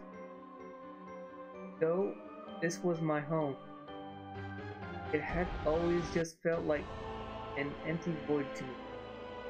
Now, more than just a feeling, I know my voice was echoing a lot more than it ever used to. All of our furniture was mysteriously disappearing day in and day out. Yesterday, toaster. The day before was the piano. The day before that was our chest of drawers. And today was Dad. Where had Dad gone? I wondered. Mom's shadow moved slightly, silhouetted in a shade of black, only slightly different from the rest of the blackness around me. She extended her arm in my direction. Sorry, Satsuki. Oh, like the house itself was dark. It just sounded that way because of the general mood in the room. I think that's all it was, I thought. Lights won't turn on. Sorry, Suddenly, my field of vision shook violently, and the surroundings began splitting by like shooting stars. Flashes of light were whizzing to and fro as they barely this incredible ceiling pattern above me was phasing in and out of existence. The legs of the table I was sitting on had begun to melt away. I saw Mom's face for a moment. Then there was the strange march of frying pans flying through the air. It was especially strange since I owned one frying pan. My entire face began to swell, go into convulsions, and my ears were howling and ringing. I could only barely hear anything anymore. The areas under my nose and ears were all wet and cold as well. That's not earwax? What was I feeling? Satsuki? Sorry? Oh, are you killing her? Killing Satsuki, Mom? See, whenever this happened, Mom would always hang back, rest her head for a bit, but would then hug me with the kindest, warmest, most sickeningly sweet embrace. That's why I love them. I love frying pans. I love what they represent. Sorry, dear. All I have. Love gave me some potato chips. They weren't exactly my favorite brand, so their flavor was kind of iffy, but so that counts, right? There were cartons and cartons of potato chips bags all throughout the house, throughout our house, and they were all for me. I was the only one who really ate them. Whenever I did, Mom will always see me a little happier for some reason. So frying pans were my favorite objects. Potato chips were my favorite food. In 3 days, you have a very important role to fulfill. What? A role? What's a role? Something joyous. To be reborn through the incomparable wisdom of the Archbishop. You'll be one rank higher than ordinary humans.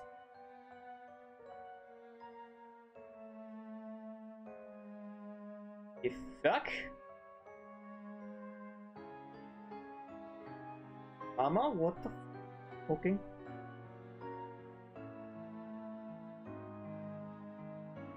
What's up?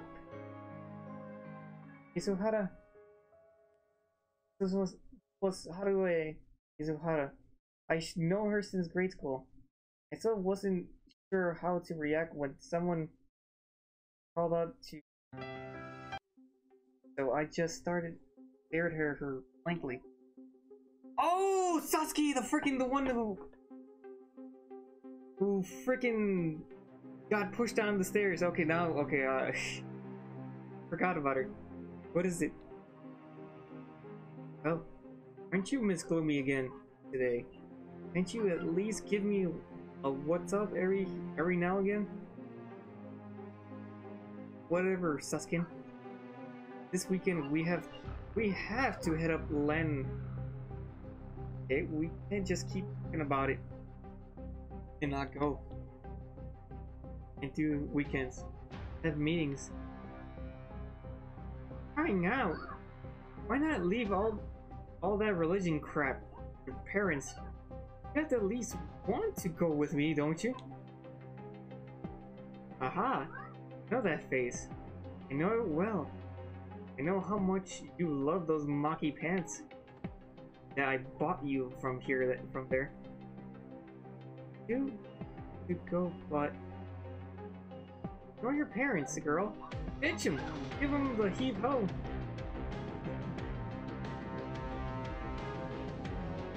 Izuhara was genuinely really funny. She had a certain sense of timing about her. Maybe it made it hard for me not to get sucked in.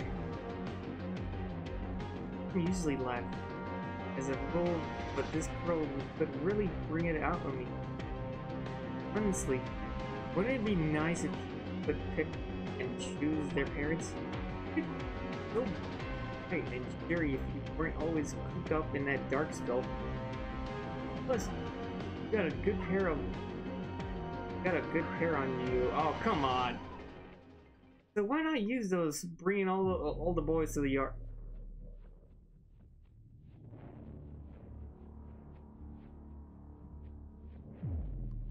Feel like boing boingy. Later that day, Ms.Kuon had gotten into a car accident way home from school. Her jaw had shattered, and preventing her from ever smiling again. Oh, maybe this is why I have the fucking... That's why she turned to that freaking head monster. Instead, she didn't come to school a single time.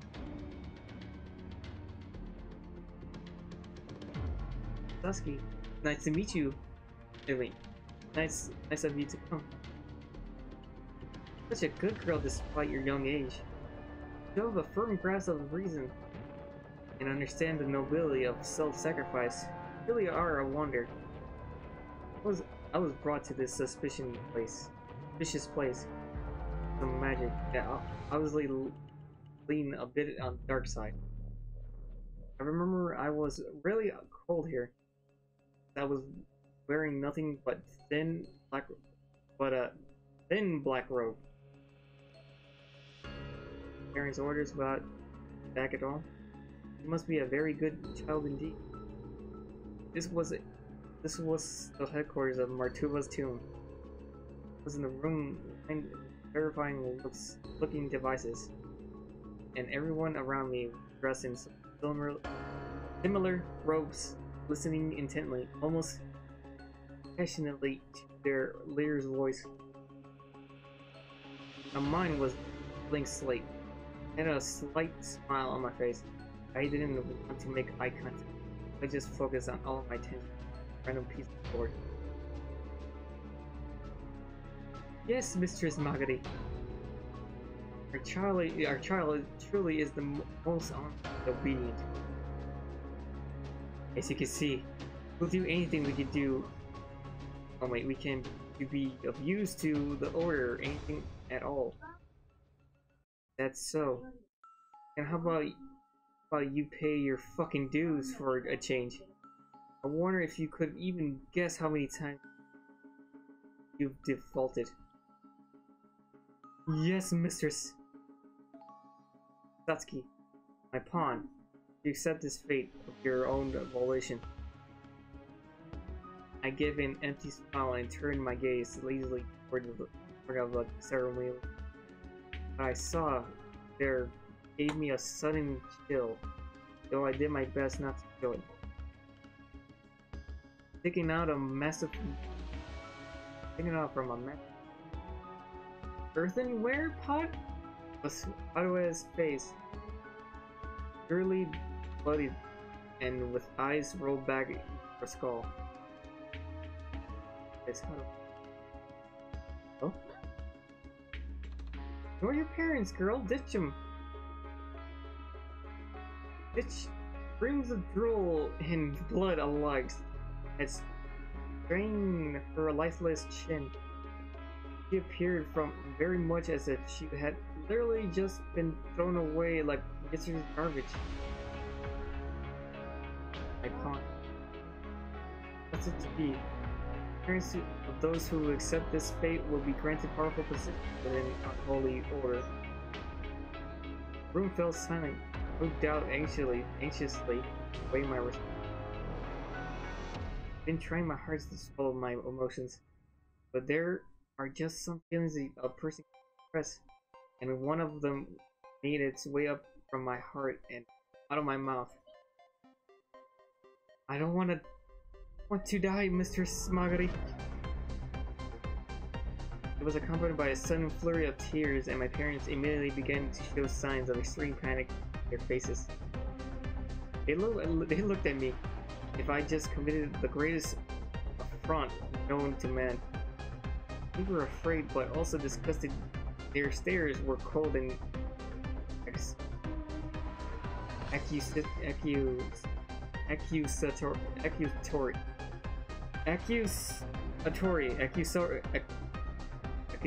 Accusatory. There we go. This is a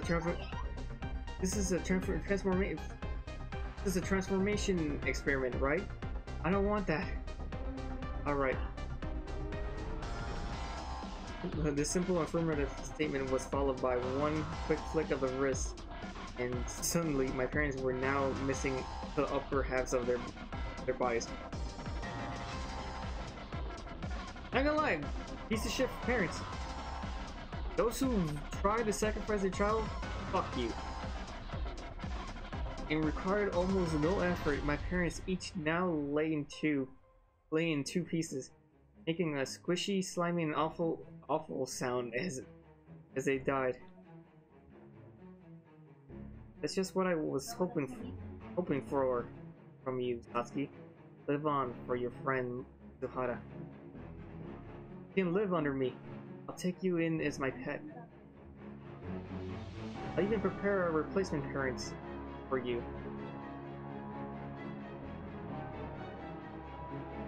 Now then, let the spiritual surgery begin. Name Satsuki. I have just been born today. Oh, you fused these two together. Oh shit.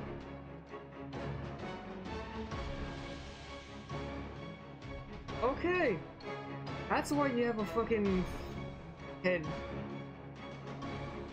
You fuse their spirits together.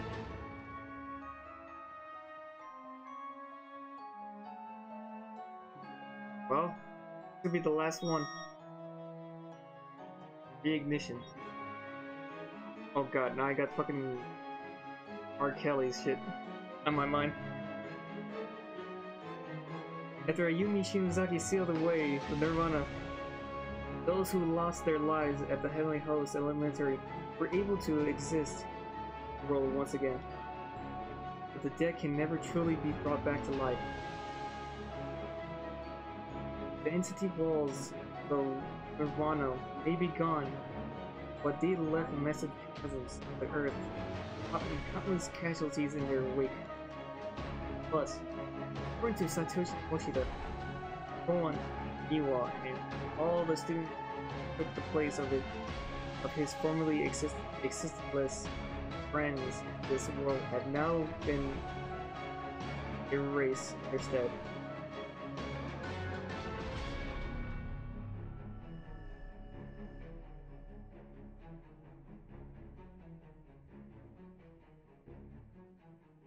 Wait, what? So Kuon Niwa isn't entirely gone. She still somehow exists in memory of Aiko Niwa's sister. And while they don't exactly remember how or why this came to be, perfect life is now short one CEO and has fallen into holy chaos, trying to find a replacement. We are shamans. We have witnessed the entirety of history. When Queen Himiko fell during the Yamatai... Oh my god. The Yamatai... Hold on, I'm gonna say this. The Yamatai Koku. Yamatai Koku. We're there. When the wall fell during the Eastern European Revolution, you were there. We have been resurrected time and again. Standing crowned as the era's shift, we alone have moved this world. Praise. But we resurrect here again. Pleasing omen of the Earth's newest ending shift.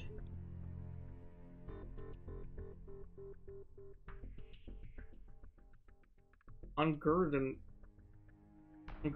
souls, thou has failed in thy past life, and must now bear witness in our revolution. Fuck off. This is our gospel. Behold a child. Last night a miracle was born unto our order. The mother be not known.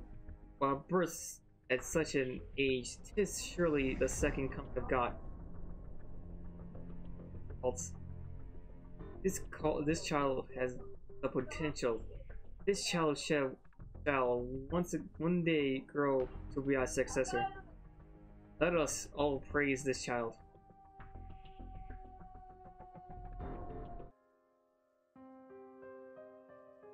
Once the cleanup efforts from the Nirvana incident had more or less become old news, he decided to pay the order a visit. What's up? And this place sure went to some. It's been forever since I last came here, but it looks like it place. Look at this place. Damage everywhere. Holes in the walls, floors, neglected flags slanted on its pole. That's all around. Mr. Smagody, please say you come back to us safely. One of the few remaining members, and there were so many before. I wonder where they all disappeared to. Not that I should have ever trusted them to keep their shit together in the first place. When the apocalypse came knocking, I was kind of mad at myself for being surprised at all. I don't know who the person is, but he's looking at me kind of nervously. Where's the founder?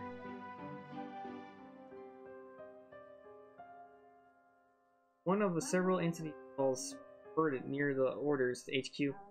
The founders apparently panicked and fell down the stairs and died. So this is the reason there are few members now, because everyone died. There were several others who ran away in fear as well. Among the least, rates up. I turned around and walked out of the room.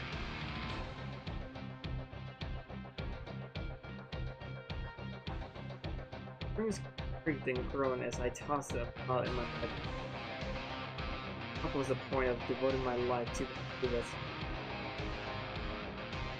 I got up and jumped right back down into the mattress once more. I wanted to break the fucking thing. The shit I did. The whole purpose behind my existence was all for nothing. I slammed the bed repeatedly. My fists and springs rocked back and forth vigorously. This whole fucking time, I've done everything on my own ever since I was a bandit. And when Waldo took me in, I thought I finally found my reason to live. I got where I am today by never listening to anyone. But now, there's no one left. They're all fucking gone. My eyes were red, and I was out of breath as I threw my tantrum. A familiar figure stepped in through my bedroom door, carrying a tray. Come back, Matt. Brought you some milk tea. Got up and threw myself at Waldo. With every last bit of force my muscle could push. Instantly, I was bawling.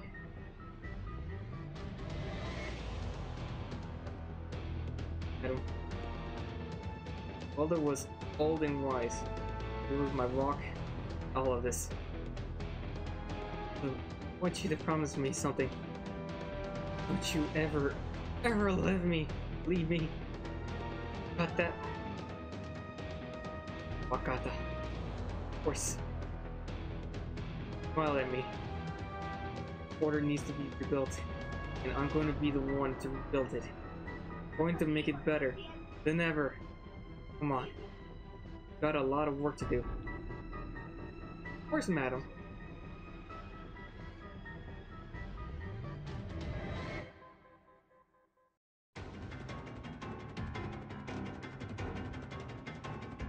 And that was the last chapter.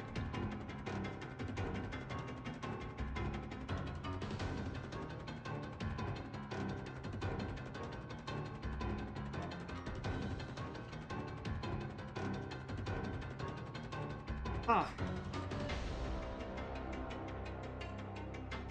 A lot of think.